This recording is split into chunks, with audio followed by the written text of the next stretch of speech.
ఒకవేళ జవాబు దాకా చేరుకోవాలంటే ముందు నీ మనసుకి స్వేచ్ఛనివ్వు.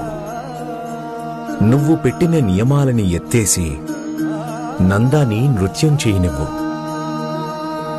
నువ్వే స్వయంగా తనకి నృత్యం నేర్పించు. నందాని నృత్యం చేయనిస్తే ఏమవుతుంది? అయినా తనకి నేనెలా నేర్పిస్తాను? నాకసలు నాట్యం రాదు కదా. ఈ విషయం నన్ను ఆందోళన పరుస్తుంది. నాకసలు నాట్యమే రాదు. మరి నేనెలా నాట్యం చేయగలుగుతున్నాను? నీకు నాట్యం వచ్చు రేవతి. సరే, ఇది వేరే విషయం. నీకు నాట్యం చేయటం ఇష్టం ఉండదు. కానీ ఈ రోజు నుంచి ప్రయత్నం చేయి. నీ మనసులో పెట్టుకున్న నియమాలని వదిలేసి నువ్వు కూడా నాట్యం చేయి. అలాగే నందాతో కూడా నాట్యం చేయించు. అప్పుడే నువ్వు నీ సత్యం దాకా చేరుకోగలుగుతావు.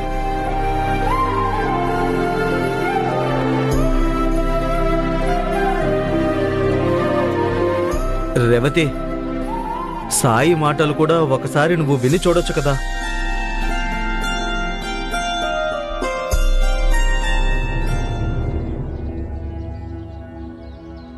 నాకు నాట్యంతో ఏం సంబంధం లేదు. నేను కేవలం ఒక్కటే తెలుసుకోవాలి. ఆ రోజు నాన్న అమ్మని ఎందుకు కొట్టాడు?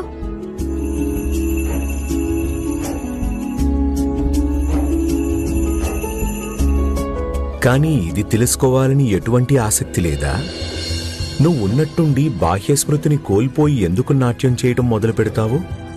అది నువ్వు నాట్యాన్ని ఇంతగా ద్వేషిస్తున్నప్పుడు. పోనీ నీకీ ద్వేషానికి కారణం తెలుసుకోవాలని లేదా? లోకంలో ఏదీ అకారణంగా జరగదు రేవతి. నేను నాట్యం చెయ్యడం ఇక్కడికొచ్చాకే మొదలైంది. ఇంతకు ముందు ఎప్పుడూ ఇలా జరగలేదు. అయినా నాకు తెలుసు, షిరిడి నుంచి వెళ్ళగానే సమస్య అంతమైపోతుంది. కానీ హఠాత్తుగా నాకు ఇవన్నీ ఏవో దృశ్యాలు కనిపించసాగాయి. ఆ దృశ్యాలకు అర్థమేంటి? ఇంకా ఆ చెంప దెబ్బ, ఇంకా ఈ చిత్రం ఎలా మారిపోయింది? నేను ఈ అన్ని విషయాల రహస్యాలు తెలుసుకోవాలి. ఎందుకంటే నృత్యానికి నా జీవితంలో ఎలాంటి స్థానం లేదు. రేవతి, ప్రతి విషయం, ప్రతి కారణం ఒకరితో ఒకరికి ముడిపడి ఉంది. ఎలా అయితే మన శరీరంలో ప్రతి నరము, ప్రతి అవయవము ఒకదాంతో ఒకదానికి సంబంధం ఉన్నట్టు. ఒక నరానికి దెబ్బ తగిలితే అప్పుడు నొప్పి మెదడుకు కూడా అవుతుంది. అదే విధంగా మన సమస్యలు కూడా ఒకదానితో ఒకటి ముడిపడి ఉంటాయి. ఏ ఒక్క సమస్యని నిర్లక్ష్యం చేసినా అది వేరే సమస్య రూపంలో మనకి ముందుకొస్తుంది. అప్పుడు అసలు ఇది గుర్తే ఉండదు, సమస్య ఎక్కడి నుంచి మొదలయ్యిందో. అందుకని ఒకవేళ చిక్కుముళ్ళు విప్పాలంటే అప్పుడు దారం కొసని పట్టుకుని తీరాలిగా.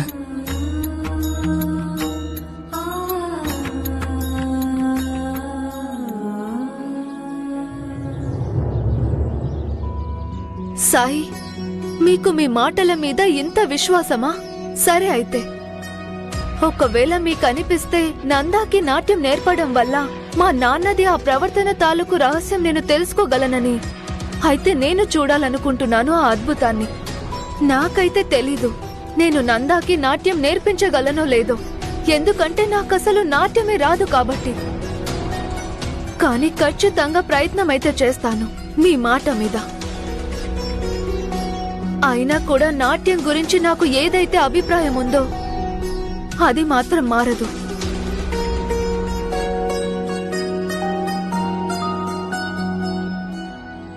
అల్లా మాలిక్.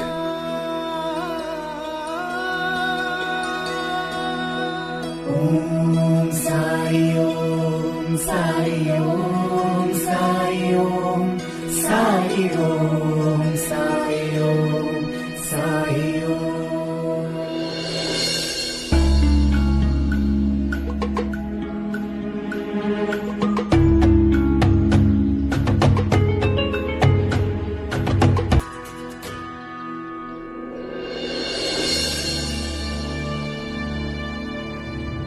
భిక్షాన్ దేహి.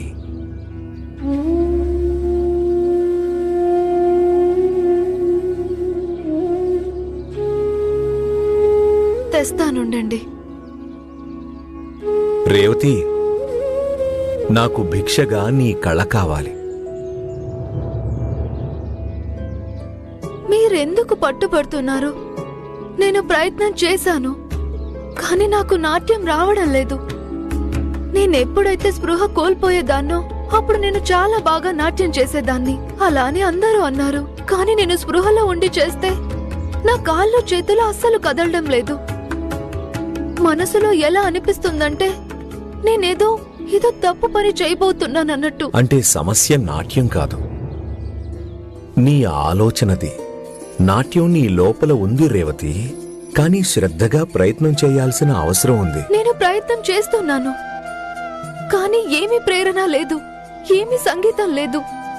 అందుకే కష్టం అవుతుంది. ప్రేరణ అయితే ప్రకృతిలో అణువణువులోనూ ఉంది రేవతి. ప్రకృతిలో సంగీతం విను. అసలు సర్వ కళలకి ప్రేరణ ప్రకృతే అవుతుంది.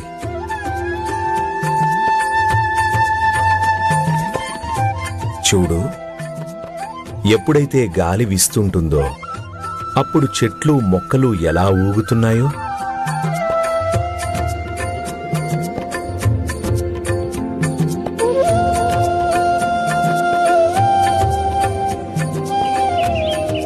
ఈ పక్షుల మధుర స్వరాలు విను.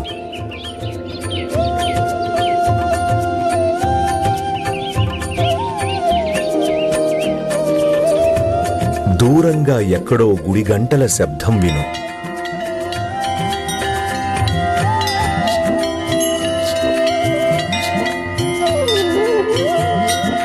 ప్రేరణ పొందటం కోసం ఈ ఉరుకుతున్న మేఘాలని చూడు.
సాయి, చూడండి, నేను నాట్యం చేయగలుగుతున్నాను.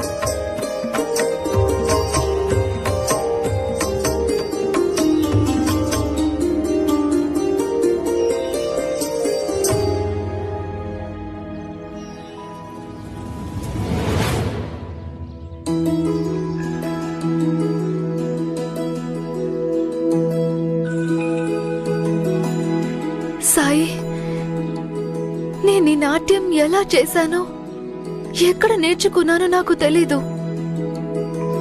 కానీ ఏది ఏమైనా మనసుకి చాలా శాంతి కలుగుతోంది నాట్యం చేస్తుంటే. నువ్వు అబద్ధం చెప్పావు. నాట్యంతో అసలు సంబంధమే లేదని. కానీ నేను ఇప్పుడే చూశాను, నువ్వు చాలా బాగా నాట్యం చేశావు, అది కూడా స్పృహలో ఉండి. నందా, అది నువ్వు నాట్యం చేయొచ్చు చేయకపోవచ్చమ్మా, కానీ కానీ అబద్ధం ఎందుకు చెప్పావు? ప్రతిసారి ఇదే మాట అన్నావు, నాట్యం చెడ్డదని, నాట్యం పాపమని, అమ్మాయిలు నాట్యం చేయకూడదని. నేను నాట్యం చేసినప్పుడల్లా నువ్వు నన్ను తిట్టావు, నన్ను కొట్టావు, నన్ను గదిలో పెట్టి బంధించావు. ఇక సాయి నాకు నాట్యం నేర్పియమని చెప్పినప్పుడు నువ్వు ఎలా చూసావంటే నీకు అసలు నాట్యమే రానట్టుగా. ఇక ఇప్పుడు నీకు నాట్యం చేయాలనిపించినప్పుడు నువ్వు ఇంత చక్కగా నాట్యం చేసావు. నీకొక వేరే నియమము, నాకొక వేరే నియమం ఎందుకమ్మా? ఒకవేళ నాట్యం అంత చెడ్డదైతే మరి నీకెలా వచ్చిందమ్మా? నువ్వు ఎందుకు చేస్తున్నావు? ఈ నియమాలు నాకు మాత్రమేనా? నువ్వు చాలా చెడ్డదానివమ్మా, చాలా. నందా, నందా. ఆగు రేవతి. తనిప్పుడు కోపంలో ఉంది. నీ మాట వినదు. తనకి నేను నచ్చజెబుతాను.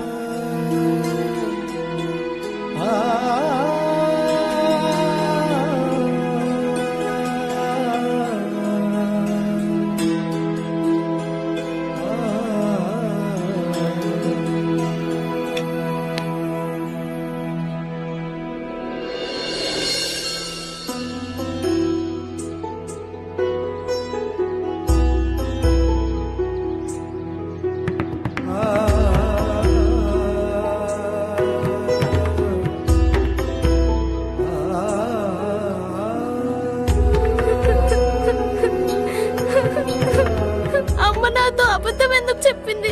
ఎందుకు నన్ను ఇన్ని సంవత్సరాల నుంచి నాట్యానికి దూరం చేసింది? నాట్యం చేయడం పాపమని ఎందుకు అంది?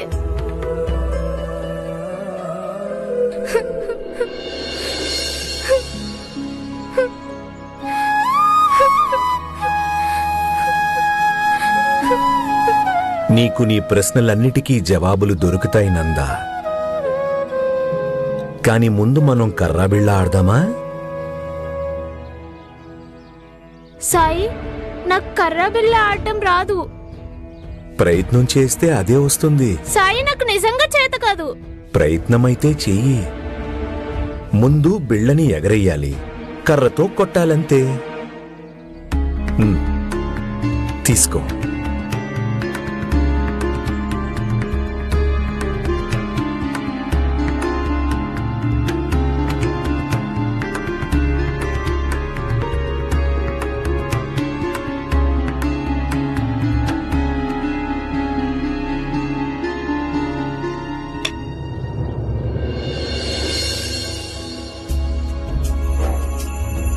నందా, నువ్వు బిళ్ళని కర్రతో కొట్టిన విధానం చూస్తే నువ్వు మొదటిసారి ఆడుతున్నట్టు అనిపించట్లేదే.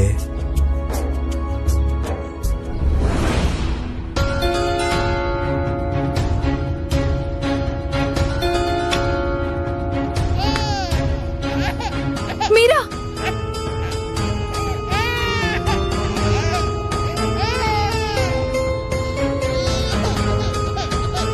నందా,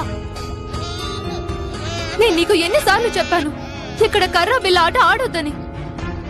చూడు చెల్లికి ఏమైందో.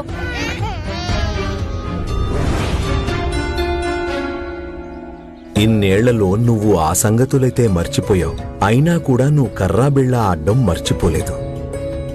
సాయి, క్షమించండి. నేను అబద్ధం చెప్పాను. కానీ నేను నిజంగా అనుకున్నాను నేను ఆడటం మర్చిపోయానని. మీ అమ్మ విషయంలో కూడా ఇదే జరిగింది తల్లి. నువ్వైతే అబద్ధం చెప్పావు, కానీ తను అబద్ధం చెప్పడం లేదు. బహుశా తన జీవితంలో ఏదైనా చెడు జరిగిందేమో. ఆ తర్వాత తను నాట్యం చేయటం మానేసిందేమో.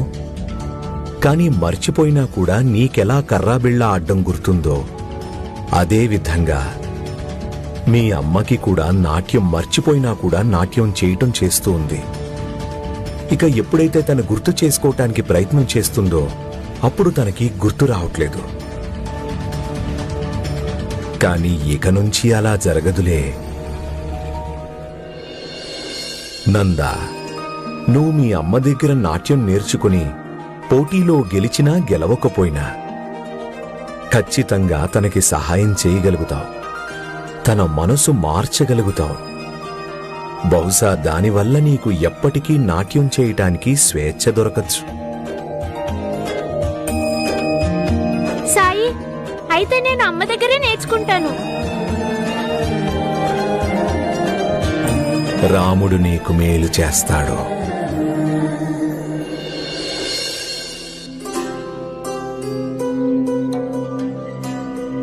రేవతి, బాధపడకు. నంద అర్థం చేసుకుంటుందిలే, ఒప్పుకుంటుందిలే. తనకి కాస్త అమ్మా,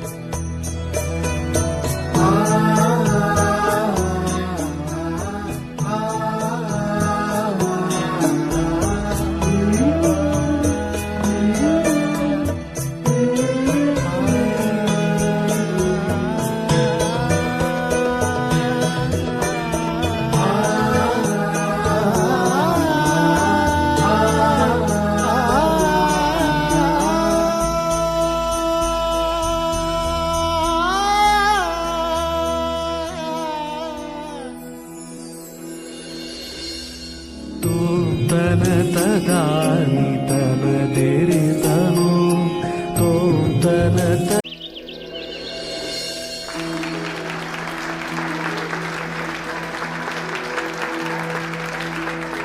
ఆహాహాహాహా. ఎంత అందంగా నృత్యం చేసింది ఈ అమ్మాయి. లతిక కోసం మళ్ళీ మరొకసారి గట్టిగా చప్పట్లు కొట్టండి.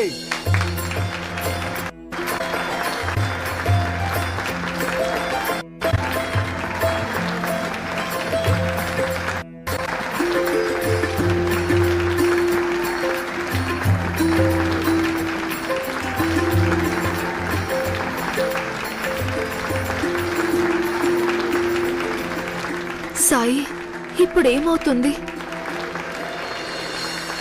మన తర్వాత పోటీదారురాలు తను మద్రాస్ నుంచి ఇక్కడికి వచ్చింది. తన పేరు నంద. గట్టిగా చప్పట్లు కొట్టి ఆ పాప మనోబలాన్ని పెంచండి. చప్పట్లు.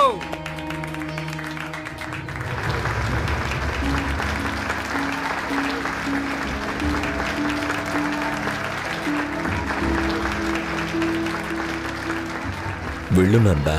ఈరోజు నువ్వు భయపడ్డావంటే అప్పుడు నీ కల ఈ భయంలో ఎక్కడికో కొట్టుకుపోతుంది. అందుకని ఈరోజు నువ్వు నీ మనసు విప్పి నాట్యం చేయి. నీకోసం, ఇంకా మీ అమ్మ కోసం.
నందా బాగానే చేస్తుంది కదా, నువ్వు ఎందుకింత దిగులు పడుతున్నావు?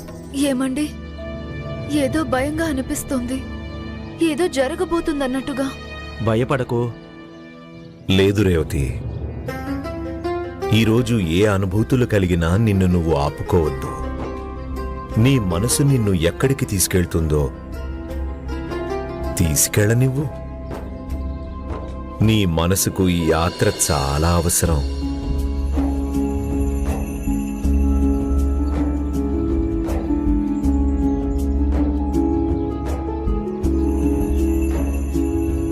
నృత్యం చేయి రేవతి, నృత్యం చేయి.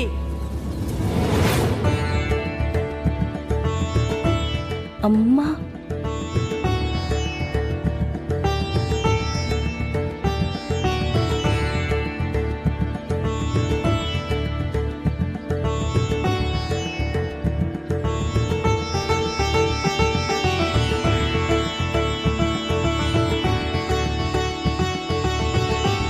రేవతి నువ్వు గెలిచి తీరాలి. మనసు విప్పి నాట్యం చెయ్యి.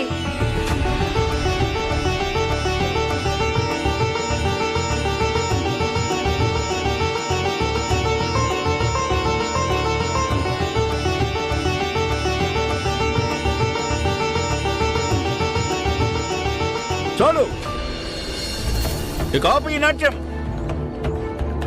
నాన్న, ఈ నృత్యం చేయాలి. నోర్మై, చేయనివ్వండి. నోర్మై.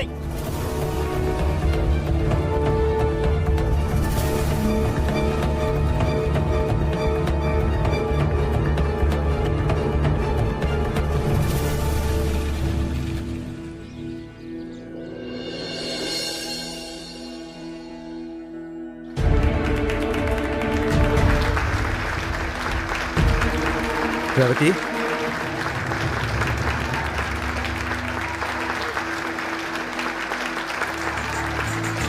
ఈ పాప చాలా అద్భుతంగా నృత్యం చేసింది. ఈ పాప కోసం గట్టిగా చప్పట్లు కొట్టండి.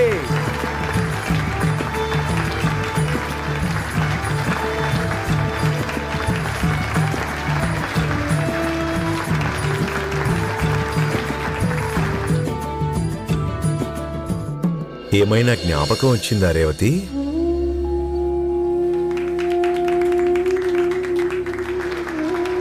మన తదుపరి పోటీదారురాలు రాగిణి.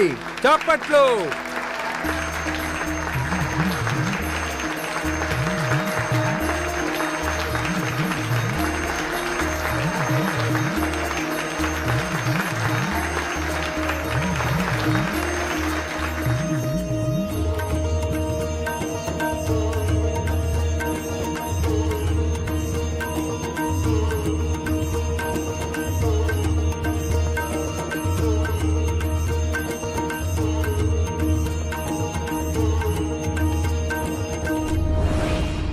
నువ్వు రేవతిని అక్కడికి ఎందుకు తీసుకెళ్ళావు? ఎవరిని అడిగావు? అయ్యో మీరలా కోప్పడద్దండి. మన ఊరు వాళ్ళందరూ వెళ్ళారు. మన రేవతి కూడా నృత్యం చేయాలని ఆశపడింది. ఆడపిల్లలకి ఒక హద్దు ఉంటుంది. ఇలాంటి నాట్యాలు చేయించే హద్దుల్ని దాటడం పాపం అవుతుంది, తెలుసా నీకు? పదా. అబ్బా వదలండి. అయ్యో వదలండి. ఏమండి వదలండి.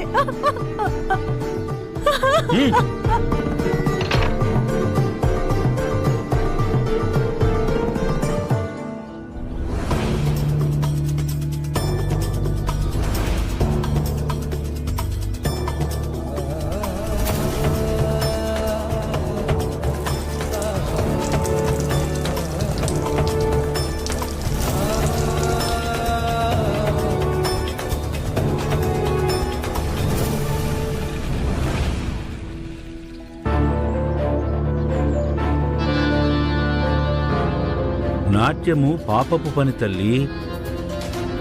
చూడు, నువ్వు నాట్యాన్ని శాశ్వతంగా వదిలేయాలి. మంచి ఇంటి మహిళలు ఇలా నాట్యాలు చెయ్యరు. మన ఇంటికి కొన్ని మర్యాదలున్నాయి, మనకి కొన్ని సంప్రదాయాలున్నాయి. నువ్వు మన సంప్రదాయాలను, మన ప్రతిష్టని కొనసాగించాలమ్మా. నువ్వు ఆ సంప్రదాయాలని నీ కర్తవ్యంగా భావించి నిలబెట్టాలి. మన పరువు మర్యాదలని ముందుకు తీసుకెళ్ళాలి. అందుకని నువ్వు నాట్యాన్ని శాశ్వతంగా మర్చిపోవాలి తల్లి. నాన్న, నాకు అన్నీ అర్థమయ్యాయి. నేను ఒట్టు వేస్తున్నాను. మీరు చెప్పిన దారిలోనే నడుస్తాను. నీకు నీ తప్పు అర్థమైందా తల్లి? అందుకోసమే నీకు శుద్ధీకరణ చేయటం జరిగింది. ఇప్పుడు చేతులు జోడించి భగవంతుణ్ణి క్షమాపణ వేడుకో, ఆయన్ని ప్రార్థించు. అలాగే ఈ ప్రమాణం చెయ్యి, భవిష్యత్తులో ఎప్పుడూ కూడా నువ్వు నాట్యం చెయ్యను అని.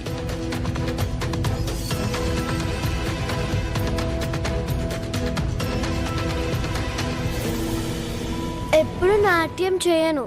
నేను ఒక తప్పు చేశాను, దాన్ని ప్రాయశ్చిత్తం చేసుకుంటాను. ఇంకా నాట్యం జ్ఞాపకాలని శాశ్వతంగా నా మనసులో నుంచి చెరిపేస్తాను.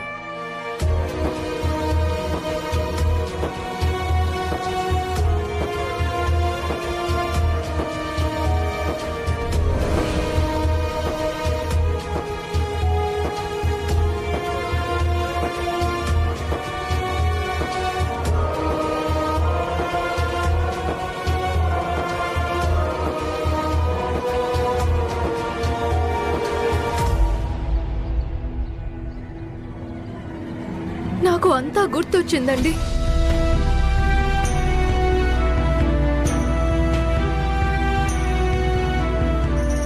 రేవతి, రేవతి,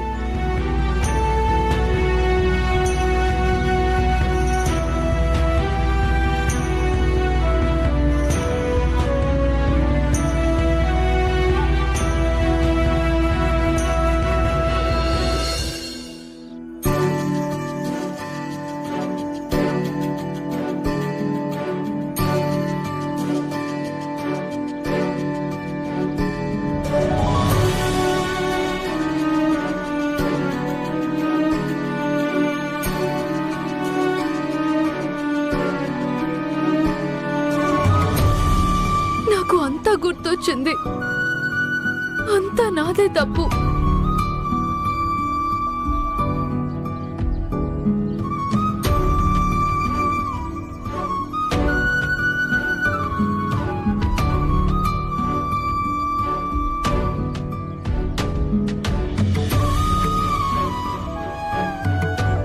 నన్ను క్షమించండి. నాకు ఏమీ జ్ఞాపకం లేదు. క్షమాపణెందుకు రేవతి? నీదేమీ తప్పు లేదు. ఈ బాధాకరమైన జ్ఞాపకాలు నీ మనసులో ఎక్కడో సమాధైపోయాయి. ఇవి నీ మంచి కోసం నీ నుండి బయటికి రావటం అవసరం. ఇప్పుడు అదే జరిగింది. గుర్తొస్తుంది. నాకు నాట్యం చేయడం అంటే ఎంతో ఇష్టం ఉండేది. అమ్మకి కూడా నేను నాట్యం చేయడం చాలా ఇష్టం. కానీ ఎప్పుడు మేము అభ్యాసం పగటి వేళే చేసేవాళ్ళం. ఎందుకంటే నాన్న పగటి పూట పని చేయడానికి వెళ్ళేవారు.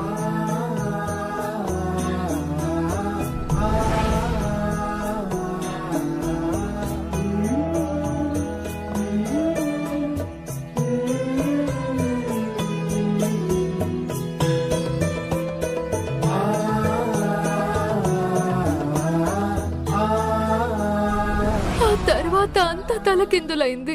నా సంతోషం, నా ప్రపంచం, నా కళ మొత్తం అన్ని. రేవతి, నువ్వు నాట్యాన్ని మస్తిష్కం నుంచైతే తీసేశావు, కానీ మనసు నుండి తీసేయలేకపోయావు.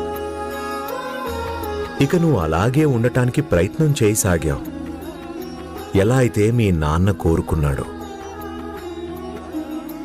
కానీ ఎప్పుడెప్పుడు నువ్వు చేతనం నుంచి అచేతన స్థితిలోకి వెళ్ళావో నీకు నాట్యం మీదున్న ప్రేమ బయటికి వస్తూ ఉంది. అవును సాయి, చాలా విచిత్రమైన విషయం. మా నాన్న లేకపోయినా నేను ఆయన భయంలో జీవిస్తున్నాను. కానీ నాకది తెలియని కూడా లేదు. అందుకే ఎప్పుడు మీ నామజపం విన్నా కూడా నా భయం అంతా మర్చిపోతుంటాను. అయితే ఇన్నేళ్ల తర్వాత ఏమనిపిస్తుంది నీకు? మీ నాన్న చెప్పింది నిజమనా? ఆయన మనిషి చెడ్డవాడు కాదు. ఈ ఒక్క విషయంలో తప్ప ఆయన ఎప్పుడు నా విషయంలో, అమ్మ విషయంలో కటువుగా ప్రవర్తించలేదు. సరిగ్గా చెప్పావు తల్లి. స్వయంగా మీ నాన్న కూడా ఈ సమాజ నియమాలకి బందీ అయ్యాడు. ఏ భావాలు ఆయనకి తన పెద్దవాళ్ల నుంచి వారసత్వంగా వచ్చాయో, ఇంకా ఏవైతే ఆయన బాల్యం నుంచి ఆయన మీద రుద్దబడ్డాయో, అవే భావాలని ఆయన నీకు వారసత్వంగా ఇచ్చాడు. అందుకే నువ్వు కూడా అదే చేస్తున్నావు. ఏ ఛాందస భావాల భారాన్ని నువ్వు ఈ రోజు వరకు భరిస్తూ వస్తున్నావో, అదే భారాన్ని ఇప్పుడు నువ్వు నీ పిల్లల మీద వేస్తున్నావు.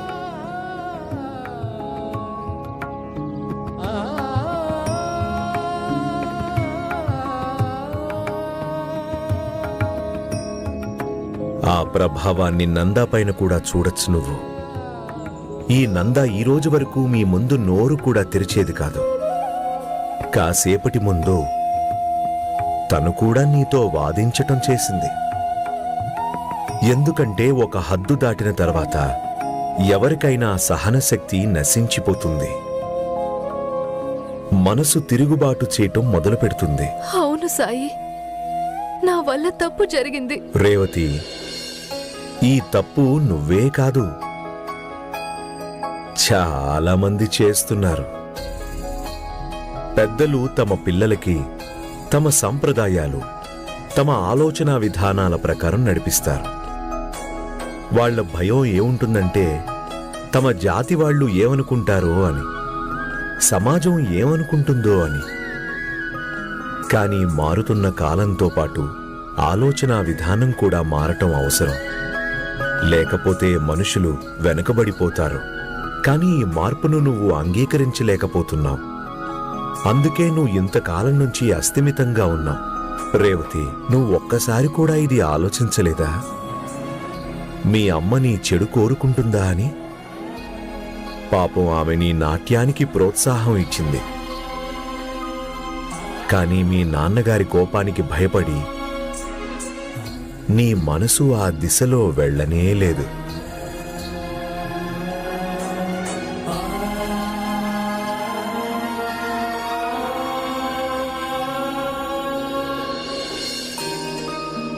నన్ను క్షమించు తల్లి. నేను నా తప్పుడు భావాలని నీ మీద రుద్దడానికి ప్రయత్నం చేశాను. నీ నుంచి నీ కలలని దూరం చేయడానికి ప్రయత్నించాను.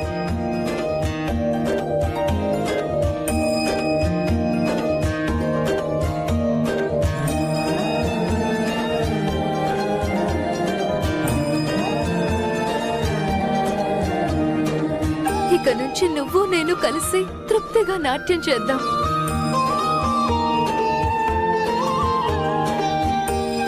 రేవతి, నీ గతం బంధనాల నుంచి ఇప్పుడు నువ్వు స్వేచ్ఛ పొందావు. ఇదే నీకు చికిత్స.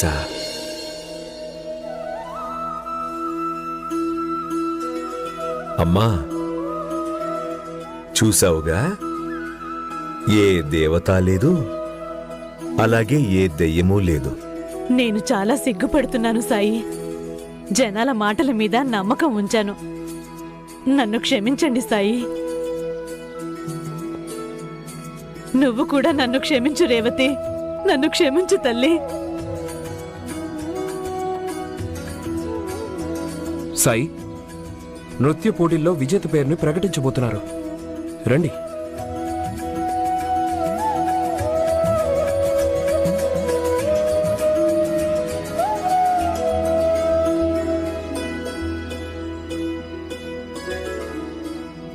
ఈనాటి ఈ నృత్య పోటీల్లో విజేత పేరు నందా. చప్పట్లు.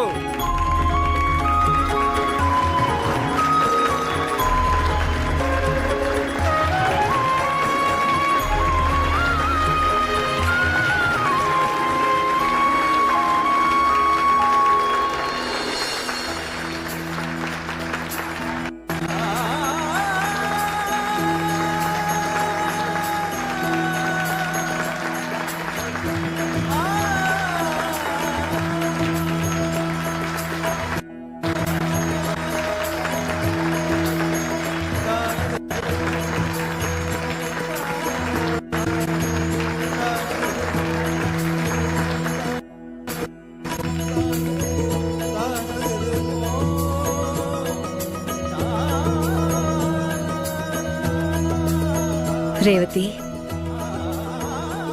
నువ్వు నిజానికి ఎంతో అందంగా నాట్యం చేస్తావు. మరి నీ కళ నందాకి వారసత్వంగా వస్తుందిగా.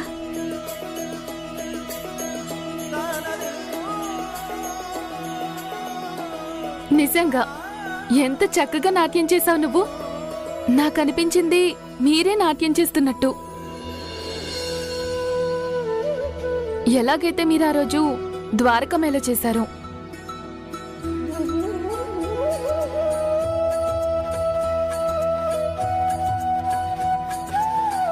నేను మాటిస్తున్నాను సాయి. నా పిల్లల కలలు నెరవేర్చడం కోసం నా సాయశక్తులా ప్రయత్నిస్తాను. కానీ మీ ఆశీర్వాదం కావాలి. రాముడు మీకు మేలు చేస్తాడు.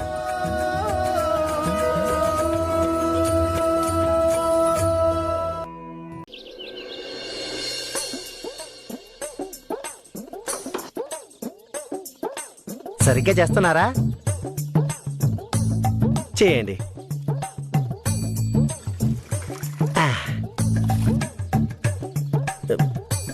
మంచిగా చెయ్యి. బాయిజాక, నేనేమైనా చేయనా? ఉల్లిపాయలు కొయ్యి. ఉల్లిపాయలా? ఏమైంది? ఏం లేదు, కోస్తా. నువ్వురా.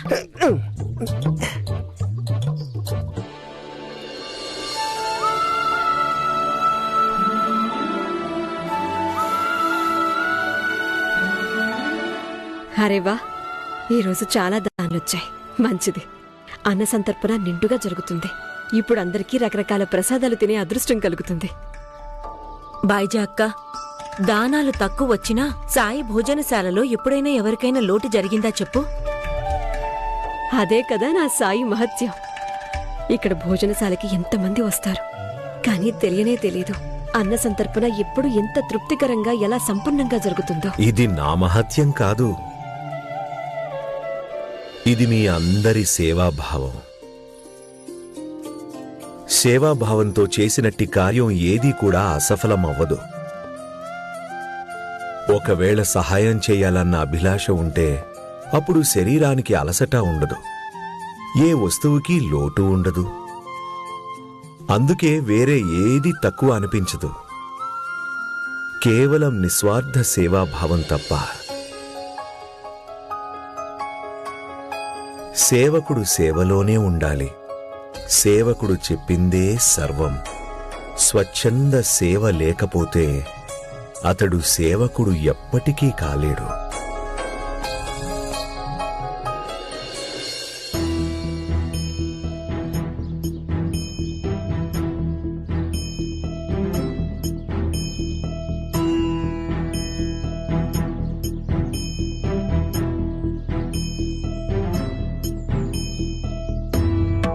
ఏమైందండి? అటు చూడు, ఎంతమంది జనాలు వచ్చారో దర్శనం చేసుకోవడానికి. అయితే మంచి అవకాశం, పదండి.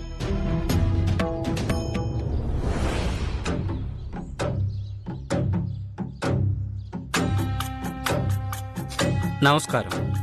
నా తరపున ఈ మిఠాయిలు తీసుకోండి. తీసుకోండి.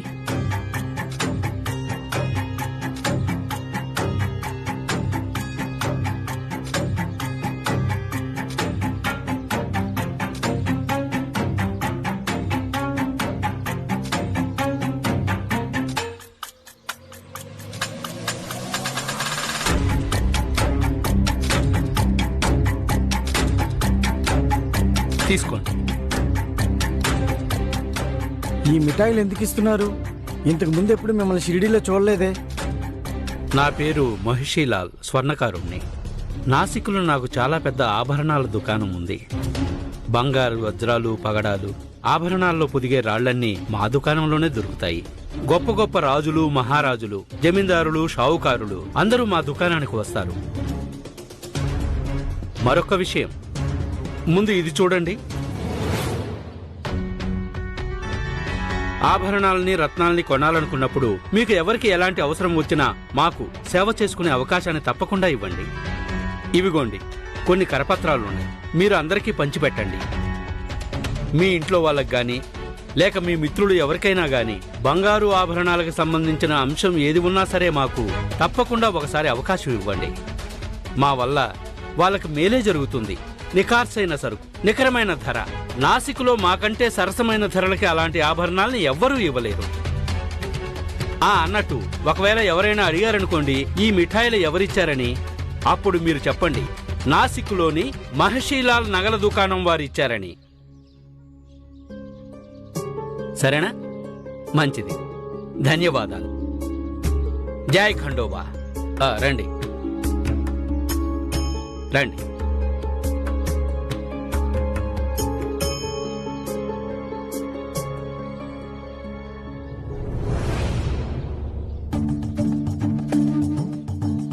ఏం అవసరం మిఠాయిలన్నీ పంచిపెట్టడానికి? ఈ మిఠాయిలు సాయిబాబా కోసం తెచ్చాం కదా. చూడు భాగ్యవతి, ఇది వ్యాపారం పెంచుకునే పద్ధతి. డబ్బులు సంపాదించడం కోసం డబ్బులు ఖర్చు పెట్టాల్సి ఉంటుంది. అయినా మన దుకాణం ప్రచారం కోసమేగా పెట్టుబడి పెట్టింది. ఇప్పుడు నువ్వే స్వయంగా ఆలోచించు. ఒక 10 రూపాయల మిఠాయిలతో మనం మొత్తం ఊరు జనాలకి మన దుకాణం గురించి ప్రచారం చేశాం. అవునా? వీళ్లలో ఒక్క వ్యక్తి అయినా 100 రూపాయల ఆభరణాలు కొనుక్కెళ్ళినా అప్పుడు లాభాలు వచ్చినట్టేగా. సాయి కోసం మిఠాయిలు మళ్ళీ కొనుక్కెళ్దాం. అంటే మళ్ళీ ఖర్చా? భాగ్యవతి, నీకెప్పుడు చూసినా కేవలం డబ్బులు ఒకటే కనిపిస్తుంటాయి. చెప్పానుగా, డబ్బు సంపాదించడానికి డబ్బులు ఖర్చు పెట్టాల్సి ఉంటుంది అని. ఇక పద, మిఠాయిలు తీసుకుని సాయి దగ్గరికి వెళ్దాం. తీసుకో. వినండి, ఈ మిఠాయిలన్నీ పంపించండి. వెళ్ళండి, మిఠాయిలు తీసుకొని రండి. మొత్తం తీసుకురావాలి. వెళ్ళండి.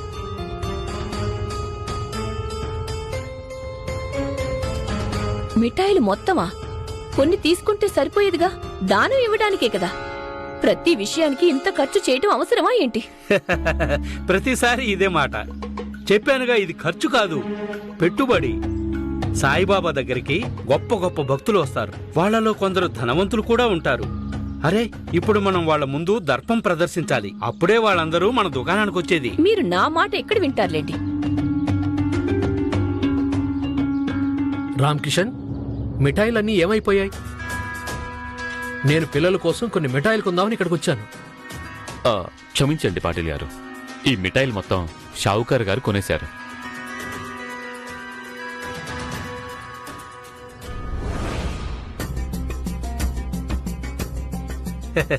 మీరు రావటం కొంచెం ఆలస్యమైంది. నా పేరు మహేషిలాల్.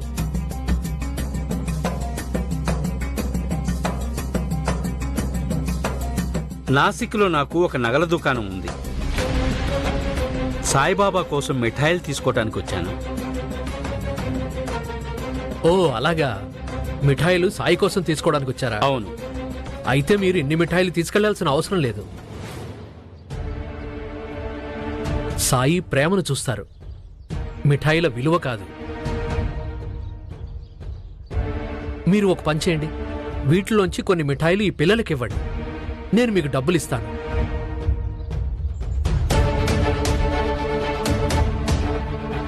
లేదు, నేను ఇవ్వలేనండి. చూడండి, ఈ పిల్లలు పక్కనే ఉన్న అనాథాశ్రమం వాళ్ళు. నన్ను వాళ్ళు ఒక కార్యక్రమానికి అతిథిగా పిలిచారు.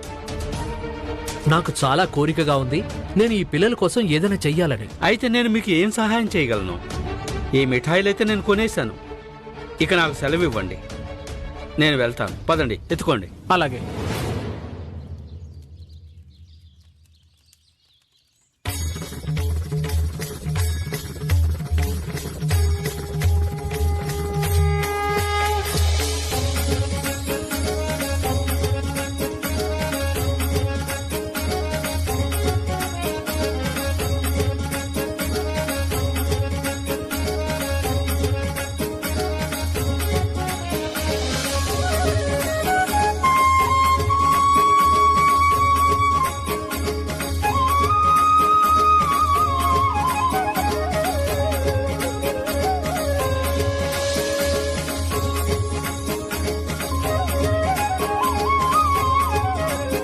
అరే, ఏమైంది?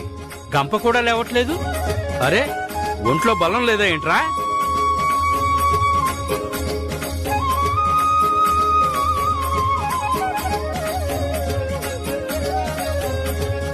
చాలా బరువుగా ఉంది అయ్యగారు, గంప లేవడం లేదు.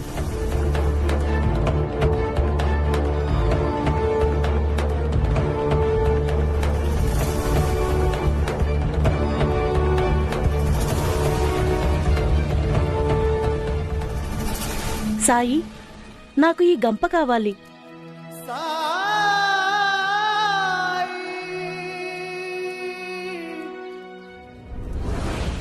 సరే పద, నేను కూడా ఒక చెయ్యేస్తాను. రా, పట్టు.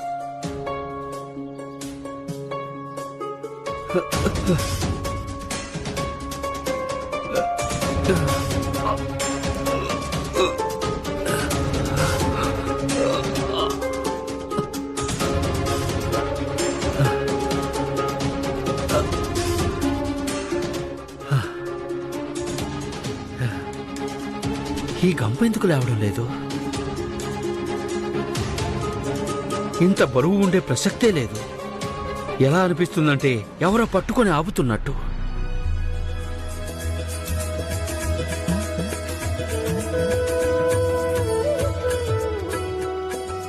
ఓం సాయిరామ్. పిల్లల మనసు బాధపడితే అది సాయికి ఎప్పుడూ అంగీకారం కాదు. ఇప్పుడు మీరు ఈ గంప లేపకపోవడం కూడా అంతా సాయిలీలే.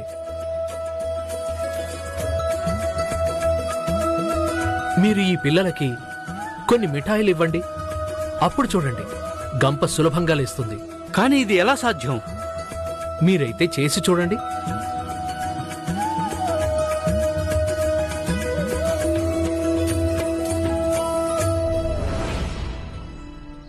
సరే, కానీ ఒకవేళ పిల్లలకి మిఠాయిలు ఇచ్చేది ఉంటే నేనిస్తాను. మీరు కాదు, సాయి మహత్యం ఏమిటో నేను కూడా చూస్తాను.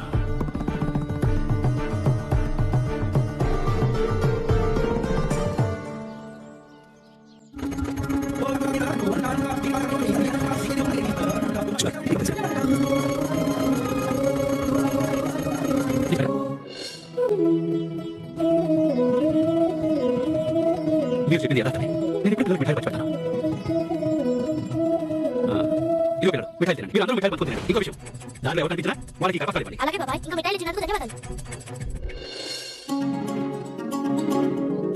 ఇదండి, మీ పెద్ద మనసు చూస్తే సంతోషంగా ఉంది. కానీ ఈ మిఠాయిలు నా తరపు నుంచి, కాబట్టి మీరు డబ్బులు తీసుకోవాల్సిందే. ఆగండి.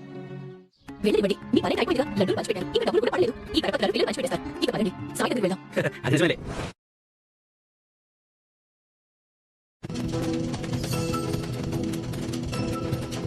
ఈ పక్షులు ఎరడానికి పుట్టాయి. వీటిని ఖైదు చేస్తే ఎలా అనిపిస్తుందంటే, ఎలా అయితే ఒక మనిషికి అసత్యాల పంజరంలో ఖైదైనట్టు అనిపిస్తుందో అలా. అలాంటి పక్షి మరియు మనిషి వాళ్ళు సంతోషంగా ఉండరు, అలాగే ఇతరులు ఎవరిని కూడా సంతోషంగా ఉంచలేరు. ఈ రోజు చాలా శుభదినం, నువ్వు నీ కాలు పెట్టావు అంతా. కానీ ఈ శుభదినం నాడు ఇన్ని అసత్యాలు మరియు కుట్రల కారణంగా వచ్చింది. ఇలా పొందిన సంతోషం ఎక్కువ రోజులు నిలవదు. ఒకవేళ సంబంధానికి శ్రీకారం అబద్ధాలతో చేస్తే దాని ఆయువు ఎంత ఉంటుంది? ఎంతకాలం ఈ అబద్ధాలు చెప్పగలుగుతావు? ఎప్పుడైనా ఆలోచించావా నువ్వు? నువ్వు పర్యవసానాల గురించి నువ్వు భయపడాలి. నువ్వు గమ్యానికి చేరుకోవడానికి తప్పుడు మార్గాన్ని ఎంచుకున్నావు.